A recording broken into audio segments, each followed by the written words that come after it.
This is lesson 6 in my series on how to fly an FPV quadcopter. If you've worked through to the last lesson, then you should be basically comfortable with flying your copter around up in the sky, right? You have decent control of altitude and you can basically make it go wherever you want it to go.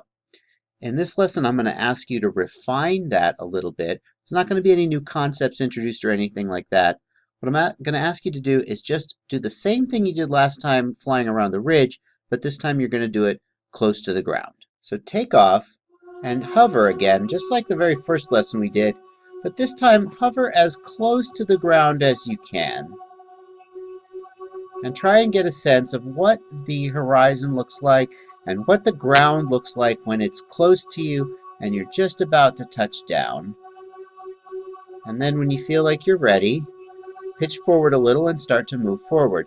Now you'll notice I'm not quite facing the direction I'm moving. The ground is coming at me slightly to the right. I'm going to turn and face the direction I'm moving. Always be facing the direction you're moving, at least at first. And pitch forward or pitch back if I need to speed up or slow down. And I'm just going to ask you to fly around a little bit like that, as close to the ground as you can, at whatever speed lets you do that without crashing into things or losing control. Fly really nice and slow. I'm going a little faster, so I'm going to pitch back a little. It's very easy to accidentally pick up speed or lose speed as you're turning because the coordination of roll and pitch and yaw and all. So to always be monitoring your speed and your throttle, and just as slow as you like all over this area. Fly through the gates if you want to. I'm going to need to gain altitude, so I'm going to throttle up just a little. Gaining altitude. Am I still going the direction I'm facing and facing the direction I'm going? Hope I'm gaining speed here. I'm going to pitch back just a little. Yep, oh, now I'm slowing down too much. I don't want to stop, so I'm going to pitch forward a little. Let's see if I can drop down in here to this little valley and follow it. I'm not facing the direction I'm moving, am I? Let's turn a little to face the direction I'm moving. Now I'm going to raise the throttle to climb.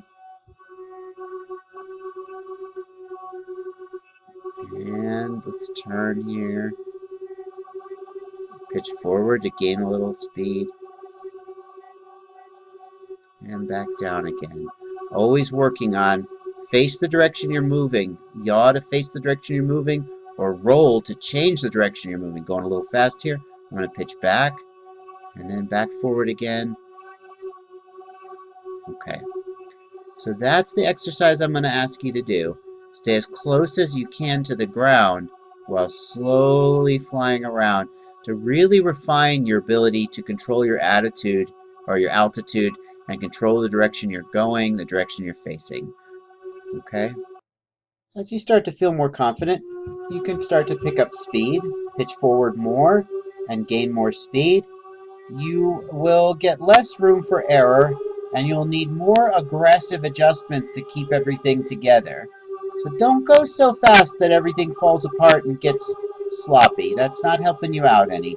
Make sure you're staying nice and close to the deck, nice and low. If you go faster, don't let it make you sloppy. Keeping your turns coordinated, using yaw and roll, and keeping your altitude good and low. One of the things you'll find is that as you go faster, you'll tend to get nervous and you'll tend to gain altitude because it's safer to be further away from the ground. There's less to crash into. That's not the point of this exercise, and that's not what makes for awesome flying. Okay? So that's what I want you to practice. Okay? That's what I want you to practice this time. Fly around at a speed that you're comfortable with, that doesn't result in you crashing a lot. Fly close to the ground. Manage your speed with the pitch stick. Go faster or slower by pitching forward or back. And use yaw and roll to keep the turns coordinated and keep the copter facing the direction it's going or going the direction you want it to go. All right? That's it. See you next time.